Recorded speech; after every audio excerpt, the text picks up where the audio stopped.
Okay, picture this. A world where traffic jams just disappear.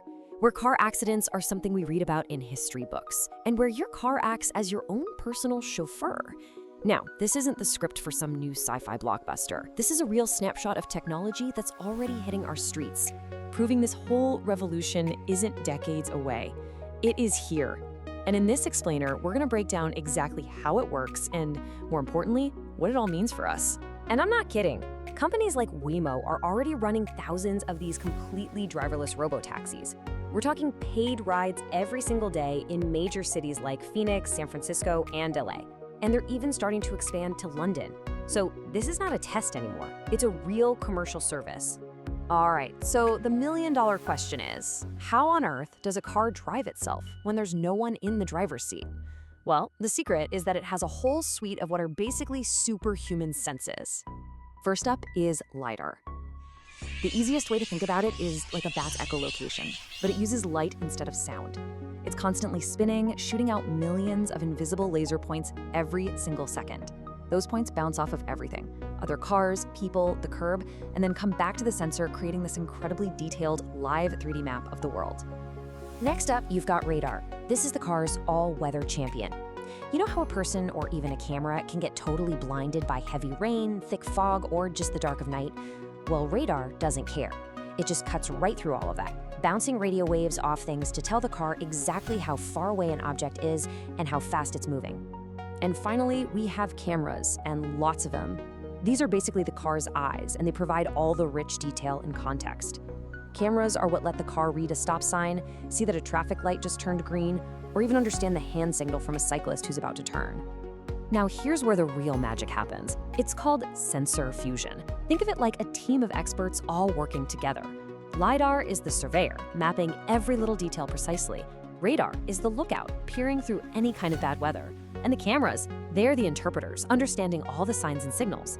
The car's computer brain takes all of this information and fuses it into one seamless 360-degree picture. It's a level of awareness that, frankly, no human driver could ever hope to match. Okay, so this is all really cool tech, but you might be wondering, why go to all this trouble? I mean, why are we trying to replace human drivers in the first place? According to government data, a staggering 94% of all car crashes involve some kind of human error. Yup, 94%.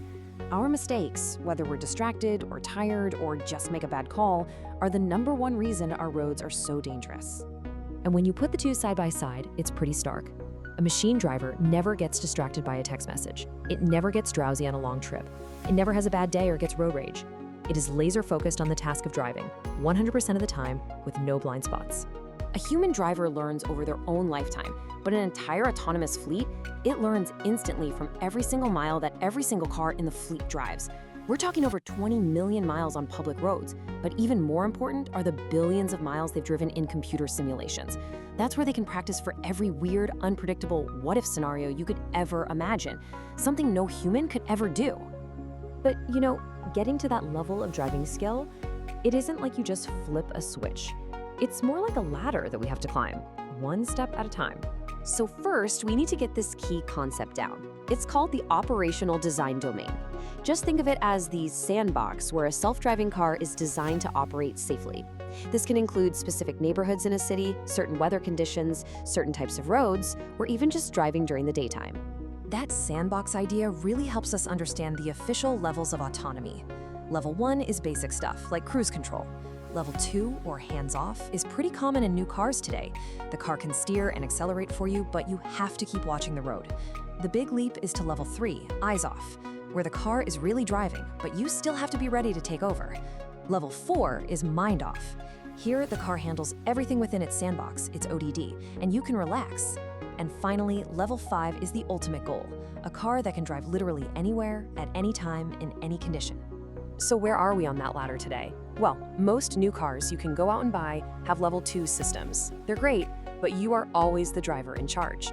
Those robotaxis we've been talking about, though, they are already operating at Level 4, but only within their specific, predefined sandboxes. And that's the key difference.